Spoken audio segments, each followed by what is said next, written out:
बिस्मिल्लाहिर्रहमानिर्रहीम। Dear students, अस्सलामु अलैकुम। आज हमारा थर्ड लेक्चर है। चैप्टर नंबर 25 हमने स्टार्ट किया हुआ है, इकोसिस्टम। उसमें बेटा फर्स्ट लेक्चर इंट्रोडक्शन का था। सेकंड लेक्चर में आपने इकोसिस्टम के बारे में पढ़ा। इंट्रोडक्शन में हमने इकोसिस्टम की डेफिनेशन को क्लियर किया कि इकोसिस्टम में कम्युनिटी मौजूद है लिविंग ऑर्गेनिजम्स की, और इसके अलावा इसमें शामिल हो जाते हैं non living components, physical components. इसको हमने इकोसिस्टम का नाम दिया था। इकोलॉजी की टर्म इसको हमने इंट्रोड्यूस कराया था। उसके अलावा हमने अर्नस्ट हैकल का जिक्र किया, इकोसिस्टम की बात की, इकोसिस्टम के कंपोनेंट्स को एक्सप्लेन किया, और बायोम की टर्म को हमने समझा। तो प्रीवियस जो लेक्चर्स हैं बेटा दोनों, उनमें डेफिनेशन बड़ी इम्पॉर्टेंट हैं ऑब्जेक्टिव के लिहाज से बोर्ड पेपर्स में। उनको आपने अच्छी तरह याद करना है वर्ड बाय वर्ड, और उनको फिर राइट भी करना है। अब नेक्स्ट जो हमारे पास थर्ड लेक्चर है बेटा, उसको हम आगे बढ़ाते हैं, जिसमें हम बात करेंगे बायोस्फीयर की। बड़ा इम्पॉर्टेंट ऑब्जेक्टिव वाइज टर्म है हमारे पास बायोस्फीयर। इसका आपने पहले भी आइडिया लिया है कि बायोस्फीयर एक दुनिया में मौजूद मुकम्मल एरिया जहाँ जहाँ लिविंग ऑर्गेनिजम्स एग्जिस्ट कर रहे हैं, इनको हम मिलाकर बायोस्फीयर का नाम दे देते हैं। तो जितने भी इकोसिस्टम्स ज़मीन पर मौजूद हैं, इस दुनिया पर मौजूद हैं, वो सब मिलाकर बायोस्फीयर कहलाता है। पानी में जानदार आपको मिलेंगे, और खुश्की पर भी आपको जानदार मिलेंगे, और एयर में भी माइक्रो ऑर्गेनिजम्स होते हैं। तो जहाँ जहाँ पर जिंदा जानदार एग्जिस्ट कर रहे हैं, उन सब को हम मिलाएं तो हमारे पास टर्म बायोस्फीयर डेवलप होती है। सबसे पहले बेटा डेफिनेशन है, इसको आपने लाजमी याद रखना है। It is a thin layer of earth in which all living organisms exist. कि बायोस्फीयर एक ऐसी लेयर को माना जाता है ज़मीन में जहाँ पर जितने भी मुमकिन जानदार हैं वो सारे एग्जिस्ट करते हैं। तो तमाम जानदारों के रहने के लिए इस दुनिया के अंदर जो एरिया डिफाइन हो गया है वो मिलाएं तो वो बायोस्फीयर कहलाएगा। बायोस्फीयर के अंदर जानदार मौजूद हैं, अडॉप्ट देमसेल्व्स, अपने आप को माहौल के मुताबिक अडॉप्ट किए हुए हैं, और इंटरेक्ट भी करते हैं, जुड़े हुए भी हैं, और मॉडिफाई चेंज भी लाते हैं, और कंट्रोल करते हैं केमिकल और physical conditions of the biosphere. तो वाज़ेह हुआ बेटा कि बायोस्फीयर के अंदर जो जानदार मौजूद हैं, दे अडॉप्ट देमसेल्व्स, माहौल के मुताबिक वो ढल जाते हैं। इन्वायरमेंटल कंडीशंस के अकॉर्डिंगली जानदार अडॉप्ट होते हैं। सख्त गर्मी के इन्वायरमेंटल कंडीशंस हैं, सर्दी की हैं, पानी की अवेलेबिलिटी के हवाले से चैलेंजेस होते हैं, या कंपटीटर्स के चैलेंजेस मौजूद हैं, और बहुत सारे फैक्टर्स होते हैं जिसके अकॉर्डिंगली जानदार माहौल में अडॉप्ट हो जाते हैं।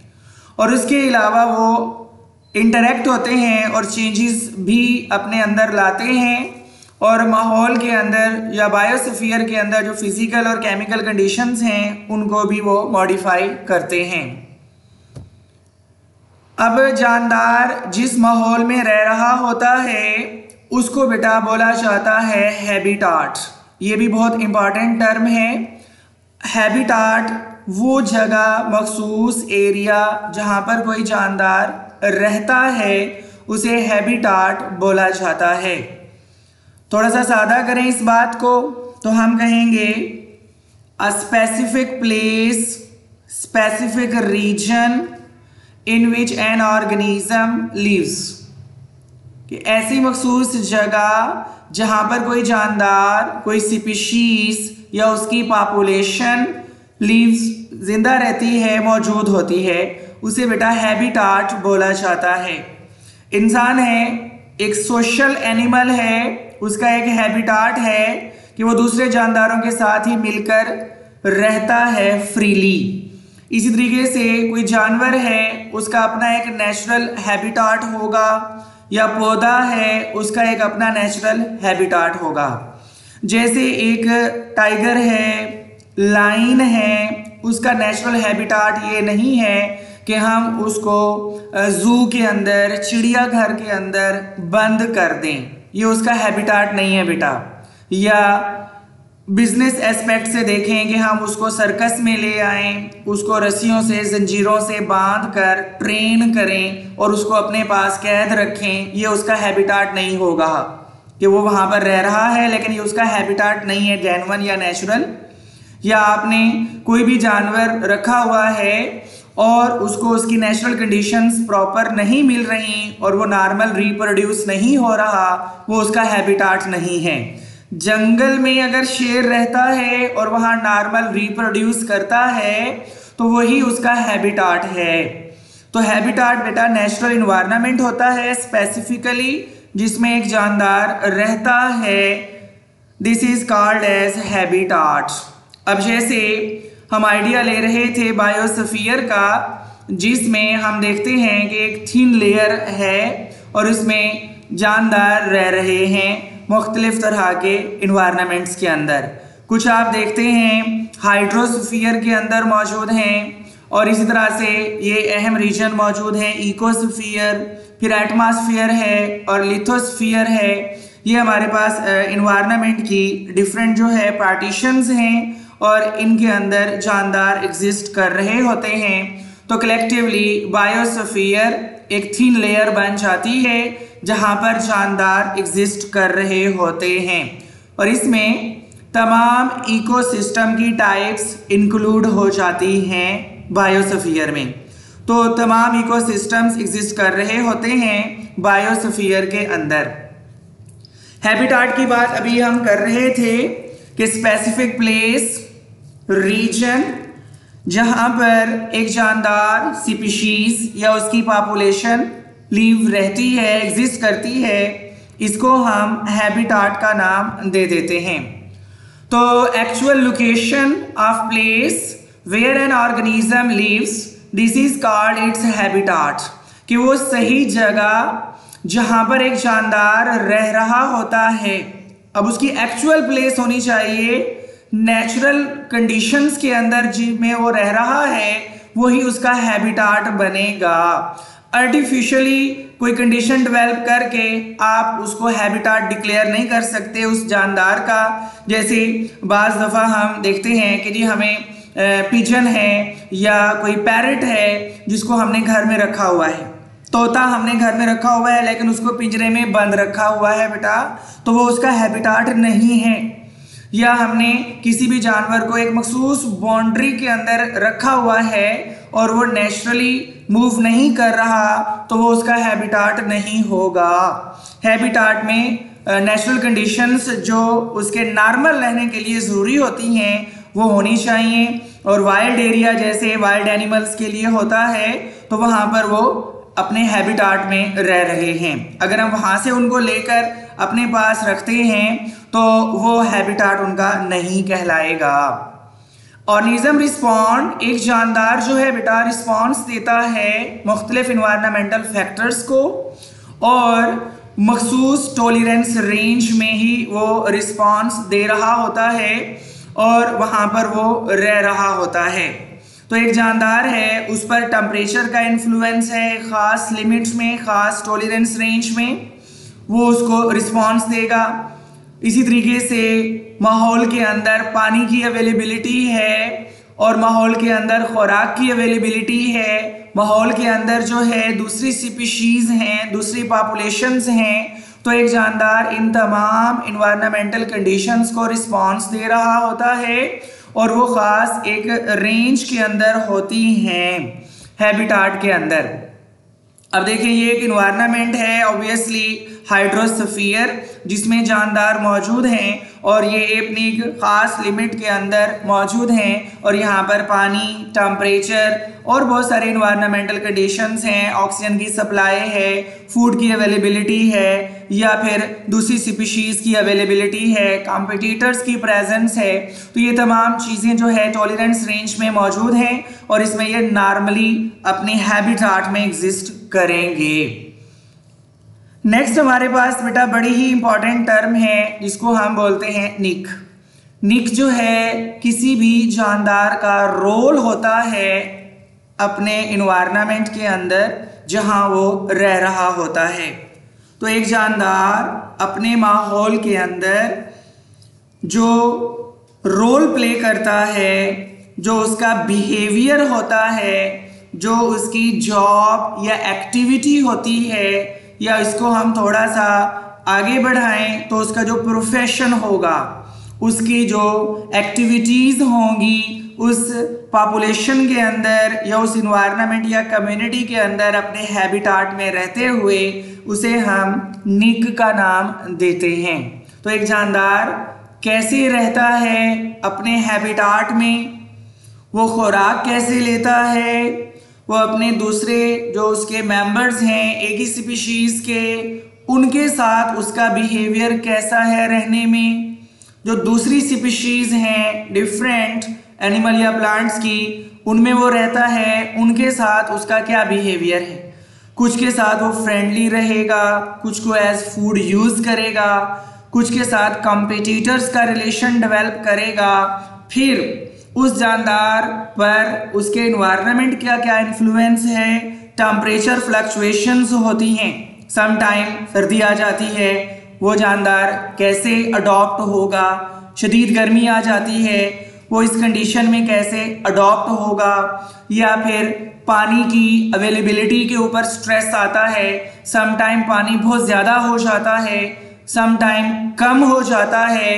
तो इन तमाम चीज़ों में उस जानदार ने कैसे अडॉप्ट करना है अपने आप को और उसका रोल क्या होगा, वो एज पैरासाइट वहाँ पर परफॉर्म कर रहा है, एज डीकम्पोजर वहाँ परफॉर्म कर रहा है, एज ऑटोट्रॉफ वहाँ परफॉर्म कर रहा है, एज हेट्रोट्रॉफ वहाँ परफॉर्म कर रहा है। तो ये सारी चीज़ें बेटा उसके निक में इंक्लूड हो जाती हैं। तो निक क्या है? अल्टीमेट डिस्ट्रीब्यूशनल यूनिट, कि ये उसका एक बेसिक यूनिट है, एक बुनियादी इकाई है जिसमें जानदार बिहेव कर रहा होता है।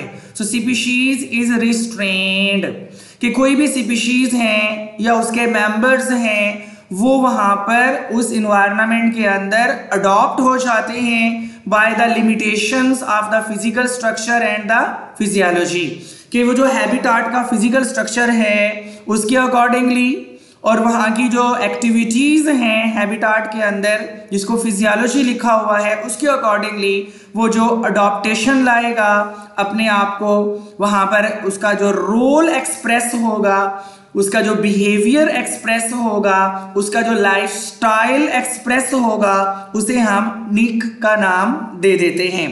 तो कैसा लाइफस्टाइल है एक जानदार का, उसकी ज़िंदगी गुजारने का तरीक़ाकार कैसा है अपने हैबिटाट के स्ट्रक्चर में रहते हुए, और वहाँ पर जो दूसरी एक्टिविटीज़ या फिजियोलॉजी हो रही है उसके अकॉर्डिंगली उसका लाइफस्टाइल कैसा होगा, उसकी जॉब क्या होगी, उसका रोल क्या होगा उस हैबिटाट के अंदर, that is related to the term niche. इसको हम कहते हैं, इस टर्म को इम्पॉर्टेंट ऑब्जेक्टिव है बेटा 1917 यानी 20th सेंचुरी, 20वीं सदी। साइंटिस्ट हैं Joseph Grinnell, American bird specialist, ornithologist कहते हैं बेटा बर्ड स्पेशलिस्ट को। तो अमेरिकन ऑर्निथोलॉजिस्ट थे जोसेफ ग्राइनेल, इन्होंने 1917 में प्रपोज पेश किया पहली मर्तबा निक की टर्म को इकोलॉजी के अंदर। तो ये साइंटिस्ट हैं जिन्होंने इस टर्म को इंट्रोड्यूस कराया ताकि जानदार की इकोलॉजिकल एस्पेक्ट्स को पूरी तरह स्टडी किया जा सके, वाज़े तौर पर एक जानदार को समझा जा सके। अब इनका थोड़ा सा तारुफ है कि इन्होंने स्टडी कराया है इस निक की टर्म को।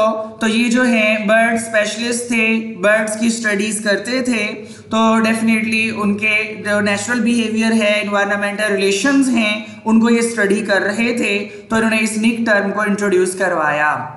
हैबिटाट और निक ये दोनों बेटा आपस में जुड़ी हुई टर्म्स हैं। जैसे हम कहते हैं कि जैसा देश वैसा भेष, कि एक जानदार जिस माहौल में रहता है वो उस माहौल के मुताबिक ही ढल जाता है, वो उस माहौल के मुताबिक ही अडॉप्ट हो जाता है। पानी का माहौल है अगर उसका हैबिटाट, तो वो उसके मुताबिक ही अपने रोल को एक्सप्रेस करेगा, अपने एक्शंस को जाहिर करेगा उस पानी के अंदर रहकर। वो खुश्की वाला रिएक्शन नहीं देगा, नेचुरल सी बात है। जो जंगल में रह रहे हैं बेटा जानदार या जानवर, उन्होंने वही रोल, वही बिहेवियर, वही एक्शन एक्सप्रेस करना है जो जंगल में रहने के लिए ज़रूरी है कि वो अडॉप्ट हैं या उसमें वो सरवाइव करें। इसी तरीके से सोशल एसोसिएटेड एनिमल्स होते हैं लाइक ह्यूमंस, और भी बहुत सारे जानवर हैं जो सोशल हैं, यानी मिलजुल के रहते हैं।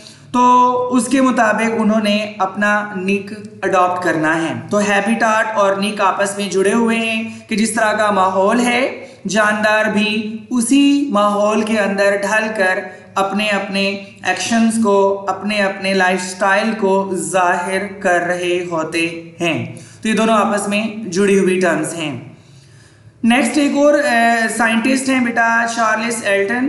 इन्होंने निक के बारे में मज़ीद ऐड किया कि ये बेसिक रोल है, एक जानदार का किरदार है, उसका रोल है, उसका एक्सप्रेशन है, बिहेवियर है जो वो एक्सप्रेस कर रहा है अपनी कम्युनिटी में, और वो वहाँ पर मौजूद है लिविंग कम्युनिटी के अंदर, और उसका रिलेशन फूड के साथ और एनिमीज के साथ कैसा है, कि वो फूड कैसे लेगा, एनिमीज के साथ उसका इंटरेक्शन कैसा होगा, उनसे बचना कैसे है, और अपनी फूड भी उसने हासिल करनी है।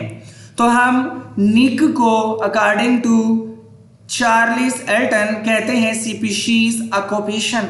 ये बड़ी इंपॉर्टेंट बेटा ऑब्जेक्टिव है कि स्पीशीज का क्या जॉब है, क्या प्रोफेशन है, उसने क्या काम करना है अपने हैबिटाट के अंदर रहते हुए, अपने मखसूस इन्वायरमेंट के अंदर रहते हुए।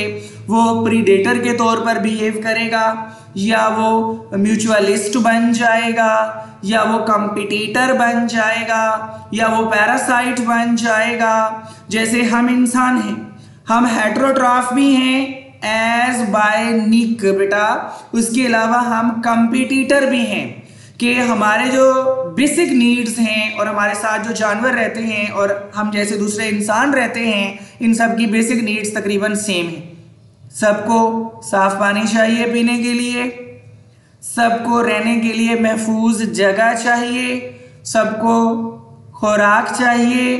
तो उसके लिए हम कंपटीशन की तरफ आते हैं। तो हम बाय निक, यानी हम इंसानों की बात कर रहा हूँ बेटा, कि हम बाय निक हेटेरोट्रॉफ और कंपटीटर बन जाएंगे अपने इन्वायरमेंट के अंदर सरवाइव करने के लिए। अब देखें मुख्तलिफ तरह के यहाँ पर आप देख रहे हैं बर्ड्स हैं, और ये मुख्तलिफ तरह से अपने इन्वायरमेंट के अंदर मौजूद हैं और अपना अपना जो है बिहेवियर शो कर रहे हैं, और हैबिटाट के अंदर ये अपने निक को एक्सप्रेस किए हुए हैं। अब निक जो है किसी भी जानदार का प्रोफेशन या जॉब है जो वो प्ले कर रहा होता है। इकोसिस्टम बेटा कंपोज्ड ऑफ ऑर्गेनिजम्स, एक इकोसिस्टम जो है वो मुख्तलिफ जानदारों पर मुश्तमिल होता है विद डिफरेंट जॉब्स और वेज ऑफ लाइफ, कि मुख्तलिफ तरह की जॉब्स होती हैं, प्रोफेशंस होते हैं जो जानदार परफॉर्म कर रहे होते हैं, जिनका जिक्र अभी मैंने किया बेटा कि इकोसिस्टम के अंदर आप देखोगे कुछ जानदार ऑटोट्रॉफ होंगे, कुछ हेटेरोट्रॉफ होंगे, कुछ डीकम्पोजर होंगे। फिर हेटेरोट्रॉफ के अंदर भी बहुत सारी कैटेगरीज हैं। तो हर जानदार, हर तरह के जानदार मुख्तलिफ तरह से मौजूद होंगे as concern with their niche. Feeding को हम देखते हैं, रोल को देखते हैं, और इसके अलावा हम इंटरेक्शन को भी स्टडी कर रहे होते हैं उनका लिविंग और नॉन लिविंग एनवायरनमेंट के साथ, कि एक जानदार का क्या इंटरेक्शन है अपनी जॉब के दौरान अपने ही जैसे दूसरे जानदार या दूसरी स्पीशीज के जानदारों के साथ, और फिर फिजिकल एनवायरनमेंट के साथ वो कैसा रिलेट होता है ड्यूरिंग परफॉर्मिंग द निक, कि जब वो अपना रोल प्ले कर रहा होता है तो वो अपने फिजिकल कंडीशंस के साथ कैसे इम्पैक्ट हो रहा होता है, या उसका फिजिकल कंडीशंस उस पर कैसे इन्फ्लुएंस कर रही होती हैं। तो ये भी ड्यूरिंग निक बहस में आता है। तो निक जो है बेटा रोल माना जाएगा, एक जानदार का रोल है जो उस कम्युनिटी में वो प्ले करेगा, उसमें उसका बिहेवियर, इन्फ्लुएंस, ये भी चीज़ें ऐड हो जाएंगी। इकोलॉजिकल निक जो होते हैं हैबिटाट से रिलेट होते हैं। मैंने आपसे जिक्र किया कि जैसा माहौल है उसके मुताबिक जानदार जो है वो रह रहे होते हैं। एक जानदार जो है एनर्जी कैसे हासिल करता है, एनर्जी मतलब फूड या फिर दूसरे मटेरियल जो ज़रूरी होते हैं वो कैसे माहौल से ले रहा होता है कि माहौल के अंदर वो ज़िंदा रह सके। तो उसमें वो अपने निक को एक्सप्रेस करेगा माहौल से चीज़ें लेने के लिए। उसने पानी भी लेना है, उसने खुराक भी लेनी है, उसने जनाब जो है दूसरी रहने के लिए महफूज जगह भी लेनी है। तो ये तमाम चीज़ें जो है उसके निक में आ जाएंगी कि वो अपने एक्शन के ज़रिए, अपने रोल के ज़रिए जो है वो शो होगा उसका निक। मसलन जैसे ऑर्गेनिज्म प्रीडेटर प्रे रिलेशंस होते हैं, ये एक अहम मतलब जॉब है, प्रोफेशन है बहुत सारे जानदारों का, कि इसमें कुछ जानदार प्रीडेटर के तौर पर अपने निक को एक्सप्रेस करते हैं और वो जिनको एज फूड यूज़ करते हैं डेफिनेटली वो प्रे हैं। इस तरीके से कॉम्पिटिटर्स एक अहम प्रोफेशन है, कंपटीशन जो जानदार अडॉप्ट करते हैं रहने के लिए। तो उसमें जानदार कॉम्पिटिटर्स के तौर पर अपने निक को एक्सप्रेस कर रहे होते हैं और वो डिफरेंट जो है एनवायरमेंटल कंडीशंस के साथ इंटरेक्ट हो जाते हैं और अपने निक को एज बिहेवियर एक्सप्रेस करते हैं, जाहिर करते हैं। निक में बेटा फिजिकल कंडीशंस भी आ जाएंगी डेफिनेटली। हम माहौल में मौजूद हैं तो वहाँ पर ऑक्सीजन ने भी हमें इम्पेक्ट करना है या एयर ने, वहाँ पर पानी ने भी हमें जो है इन्फ्लुएंस करना है, हमें मुतासिर करना है। सूरज की रोशनी का फैक्टर भी उसमें अहम हो जाता है। हमारी सॉइल की कंडीशंस हैं, ह्यूमिडिटी लेवल है, बारिश का होना और ना होना है। तो इस तरह से बहुत सारे फिजिकल फैक्टर्स हैं जो कि निक के अंदर आ जाते हैं और उसमें जानदार ने सरवाइव करना होता है एक मखसूस टेम्परेचर रेंज के अंदर, अपने आप को एक्सप्रेस करता है नॉर्मल वे से ताकि वो अपनी बेसिक नीड्स को हासिल करे। वहाँ पर ह्यूमिडिटी की कंडीशंस मौजूद हैं एज फिजिकल फैक्टर्स, और फिर सॉल्यूशंस मौजूद हैं, पानी वगैरह माहौल के अंदर उसकी पीएच कंडीशंस इम्पैक्ट करती हैं, सम टाइम एसिडिक होती हैं या न्यूट्रल या बेसिक होती हैं। उसी हिसाब से जो है उसका रोल जो है वो मुतासिर हो रहा होता है। पानी की पीएच कंडीशन वगैरह और सॉइल वगैरह ये चीज़ें इसमें अहम हो जाती हैं।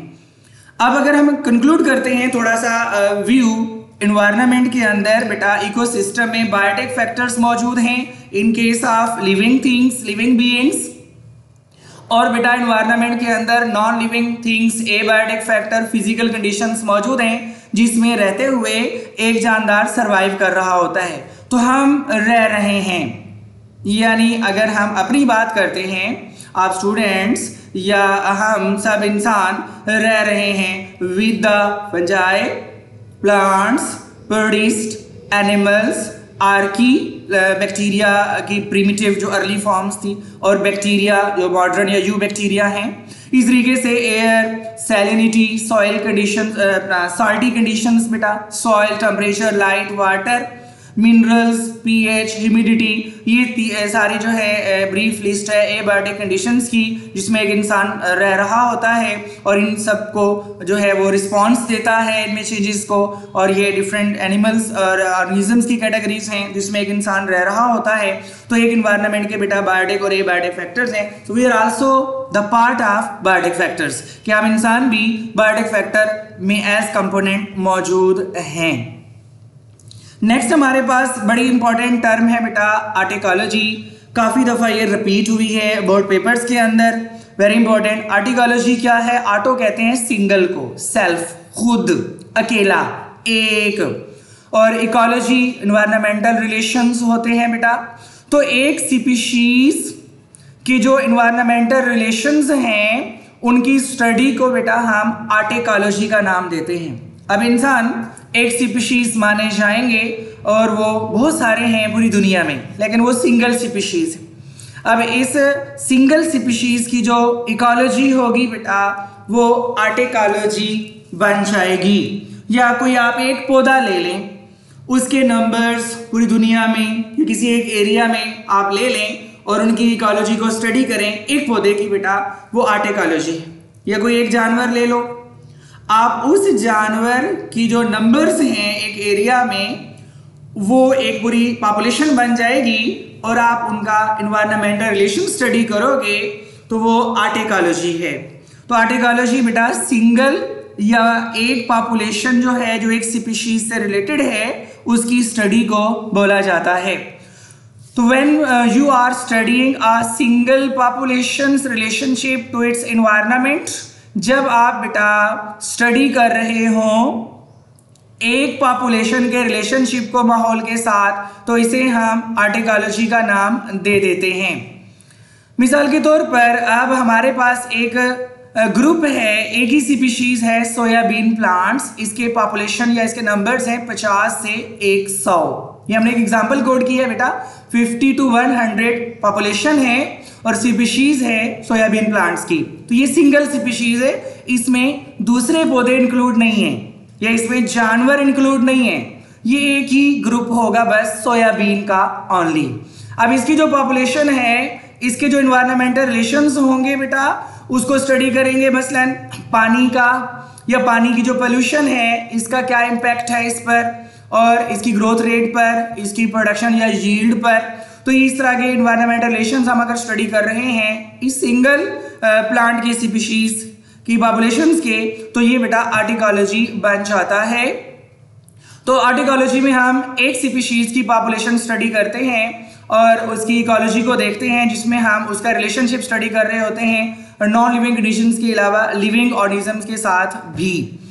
तो ये हमारे पास देखें कि एक ही स्पीशीज हैं और इनके हम नंबर्स देखते हैं। ये पॉपुलेशन है, एक मखसूस एरिया के अंदर हम इसको स्टडी करते हैं कि टेम्परेचर का इस पर क्या इफेक्ट है, या वाटर पीएच का इसकी यील्ड पर और ग्रोथ रेट पर क्या इफेक्ट है, या पानी की अवेलेबिलिटी का इस स्पीशीज की पॉपुलेशन पर क्या इम्पैक्ट पड़ेगा, तो इसकी ग्रोथ पर, इसकी प्रोडक्शन या यील्ड पर। तो ये बेटा इकोलॉजी बन जाएगा। लास्ट इसके साथ रिलेटेड टर्म है बेटा साइनोलॉजी। साइन का मतलब होता है ग्रुप, यानी एक से ज्यादा। ऑटो का मतलब था वन, सिंगल। साइन का मतलब है मजमुआ। तो इसमें बेटा हम एक से जायद जो पॉपुलेशंस हैं उनको भी हम इंक्लूड कर देंगे। जैसे एनवायरनमेंट के अंदर कम्युनिटीज होती हैं, उसमें पौधे भी आ जाएंगे, जानवर भी आ जाएंगे। तो आप एक मखसूस एरिया के अंदर अगर इकोलॉजी स्टडी करते हैं बहुत सारी पॉपुलेशंस की इकट्ठी, तो वो साइनोलॉजी है। इसके मुकाबले में अगर आप एक पॉपुलेशन ले रहे थे तो आर्टिकोलॉजी है, बहुत सारी पॉपुलेशन आप ले लेते हैं तो वो बेटा साइनोलॉजी बन जाएगा। से study of relationship of different communities, जिसमें पॉपुलेशंस के ग्रुप्स हैं इन्वायरमेंट के अंदर मौजूद, इनकी स्टडी को बेटा आप साइनोलॉजी पुकारोगे। और ये बड़ी इंपॉर्टेंट टर्म है, इसी को कम्युनिटी इकोलॉजी कहते हैं। कम्युनिटी का मतलब क्या है, आपने पहले पढ़ रखा है बेटा कि लिविंग कंपोनेंट्स जो होते हैं एनवायरनमेंट के अंदर वो कम्युनिटी है। अब जो लिविंग कंपोनेंट्स है उसमें डिफरेंट पॉपुलेशंस हो जाती हैं शामिल बेटा। तो एक से ज़्यादा जो पॉपुलेशंस हैं उनकी इकोलॉजी को स्टडी करना साइनोलॉजी। एक पॉपुलेशन की अगर आप इकोलॉजी को स्टडी करेंगे तो उसे हम बेटा आर्टिकोलॉजी पुकारेंगे। अब आप देखते हैं कि आर्टिकोलॉजी में तो हम सिर्फ एक ग्रुप को स्टडी कर रहे थे। साइनोलॉजी में आप देख रहे हैं कि आपको नंबर ऑफ ऑर्गेनिजम्स मिलेंगे। इसमें आप देख रहे हैं कि एनिमल्स की कैटेगरीज भी मौजूद है एनवायरनमेंट के अंदर और प्लांट्स की कैटेगरीज भी मौजूद हैं, और इनके जो इन्वायरमेंटल रिलेशंस होंगे बेटा इनको हम साइनोलॉजी की टर्म में स्टडी करते हैं। ग्रोथ रिस्पॉन्स जो इंडिविजुअल्स के होते हैं वो भी कॉम्प्लेक्स फैक्टर होते हैं बेटा, कि एक जानदार जो है वो डिफरेंट वे से ग्रोथ रिस्पॉन्स दे रहा होता है प्लांट्स की स्पेशली, और एक फैक्टर्स की वजह से उसका जो ग्रोथ रिस्पॉन्स है वो इफेक्ट हो रहा होता है, जैसे पानी है, टेम्परेचर है, सॉइल के अंदर मिनरल्स हैं, ये सब एग्रेवेट जमा होकर उसके ग्रोथ रिस्पॉन्स को इम्पैक्ट करती हैं। अब रोशनी मौजूद है नॉर्मल, लेकिन अगर सॉइल में मिनरल्स की कमी है या पानी की अवेलेबिलिटी कम है तो उसकी ग्रोथ मुतासिर होगी। तो बहुत सारे फैक्टर्स बेटा मिलकर पौधों की ग्रोथ के रिस्पॉन्स को मुतासिर कर रहे होते हैं। ऐसे ही एनिमल्स की हम बात कर सकते हैं कि बहुत सारे एनवायरमेंटल फैक्टर्स हैं वो जमा होकर एनिमल्स की ग्रोथ को इन्फ्लुएंस कर रहे होते हैं। ये हमारे पास आइडिया था बेटा। तो ये फैक्टर्स जो है एक दूसरे से जुड़े होते हैं, जैसे माहौल में सिर्फ रोशनी नहीं है, एयर भी मौजूद है, ये आपस में जुड़ गए।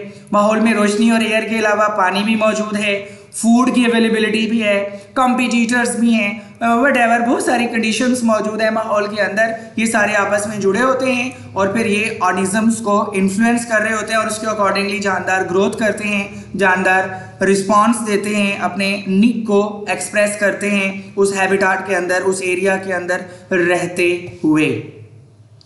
अगर हम वन पॉपुलेशन की स्टडी करेंगे, ये हम पहले डिस्कस कर रहे हैं बेटा, तो इसको आर्टिकोलॉजी का नाम देंगे। So we study when one population at different places in the environment, it will be autecology. But when you are studying the all populations, कि अगर आप बेटा बहुत सारी पॉपुलेशंस को इकट्ठा स्टडी कर रहे होते हैं at the same time, then this will be synecology. तो single population autecology, group of populations this is synecology बेटा, इसको हम पुकारेंगे। तो साइनकोलॉजी में आप कम्युनिटी स्टडी कर रहे होते हैं। सो community is what? Group of populations. के पॉपुलेशंस का जो ग्रुप है बेटा वो कम्युनिटी है। आप उसकी इकोलॉजी को स्टडी करते हैं तो उसमें वेरियस एस्पेक्ट्स आ जाते हैं कम्युनिटी के, जैसे नंबर 1 कम्युनिटी का ओरिजिन, नंबर 2 कम्युनिटी का स्ट्रक्चर और नंबर 3 कम्युनिटी की कंपोजिशन। कंपोजिशन का मतलब बेटा कि उस कम्युनिटी के अंदर कितने नंबर्स हैं पॉपुलेशंस के, फिर उन पॉपुलेशंस के अपने नंबर्स कितने हैं, कम्युनिटी सिंपल है, कॉम्प्लेक्स है, अभी अर्ली स्टेज में है या ग्रो कर चुकी है, क्लाइमेक्स में है, एस्टेब्लिश है, ये उसकी कंपोजिशन में आ जाएगा। तो ये सारे फैक्टर्स साइनकोलॉजी में जो रिलेट करते हैं कम्युनिटी के साथ वो भी स्टडी होते हैं। अब कम्युनिटी की हिस्ट्री को भी देखा जाता है कि कैसे ग्रो हुई है अर्ली स्टेज में और उसमें फिर चेंजेस कैसे आई हैं बेटा। डायनामिक्स कहते हैं चेंजेस को, कि कम्युनिटी के अंदर चेंजेस कैसे आई हैं। कम्युनिटी फिक्स नहीं है, यूनिफॉर्म नहीं है, इसमें चेंज आता रहता है। कभी कम्युनिटी के अंदर कुछ नंबर्स पॉपुलेशंस के बढ़ जाते हैं, कुछ कम हो जाते हैं। मसलन बारिशों की वजह से कुछ जानदारों के नंबर्स हो सकता है बढ़ जाएं और इन्हीं बारिशों की वजह से कुछ जानदार ख़त्म हो जाएं, या पानी के अलावा टेम्परेचर है, टेम्परेचर बढ़ जाएगा तो हो सकता है कुछ जानदार वहाँ ग्रो करें, कुछ जानदार ग्रो ना कर पाएँ। तो इस तरीके से कम्युनिटी के अंदर चेंजेस या डायनामिक्स चलते रहते हैं और कम्युनिटी स्टैटिक नहीं होती। कम्युनिटी जो है वो उसके अंदर डायनामिक्स, उसके अंदर चेंजेस चलते रहते हैं। तो जब हम स्टडी कर रहे होते हैं बेटा कम्युनिटी को, तो उस कम्युनिटी के अंदर आप सबसे पहले एक जानदार को स्टडी कर रहे हैं तो वो इंडिविजुअल लेवल है। जैसे हम क्लास में बैठे हैं और इसमें अगर मैं अपनी बात करता हूं तो एक इंडिविजुअल लेवल बन जाएगा। किसी बेटे का नाम ले लेता हूं वो एक इंडिविजुअल लेवल है, या किसी बेटी का नाम लेते हैं वो इंडिविजुअल लेवल है। Eight the same time class के अंदर ही हम बैठे और उसमें फिर हम स्टूडेंट्स के नंबर काउंट कर लेते हैं कि 10 बच्चे हैं, 20 हैं और उसमें एक टीचर मौजूद है और वो मिलाकर टोटल 21 या 11 या जो भी नंबर हमारे पास आया वो हो गए।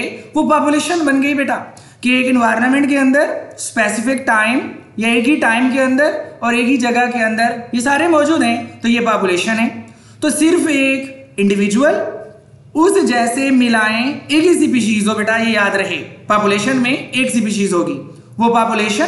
फिर अगर हम देखें कि उस इन्वायरमेंट के अंदर अगर माइक्रो ऑर्गेनिजम्स को इंक्लूड कर लें, अगर हम कॉलेज में बैठे हैं और वहाँ बाहर पौधे मौजूद हैं उनको इंक्लूड कर लें, या अब अगर हम एरिया थोड़ा सा बढ़ाएं और वहां पर जानवरों को भी इंक्लूड कर लें कि वहां पर बर्ड्स का भी आना जाना है, वहां पर दूसरे जानवर भी मौजूद हैं, तो वो सारे मिलकर क्या बनेंगे, कम्युनिटी लेवल। तो अकेला इंडिविजुअल है, एक स्पीशीज के नंबर्स या इंडिविजुअल्स को जमा करो, पॉपुलेशन है, फिर दूसरी पॉपुलेशंस को भी ऐड कर लो या दूसरी स्पीशीज के नंबर्स को भी ऐड कर लो, तो वो बेटा कम्युनिटी बन जाएगा। और इसी में हम साइकोलॉजी को स्टडी कर रहे होते हैं। Thank you very much. अस्सलाम वालेकुम।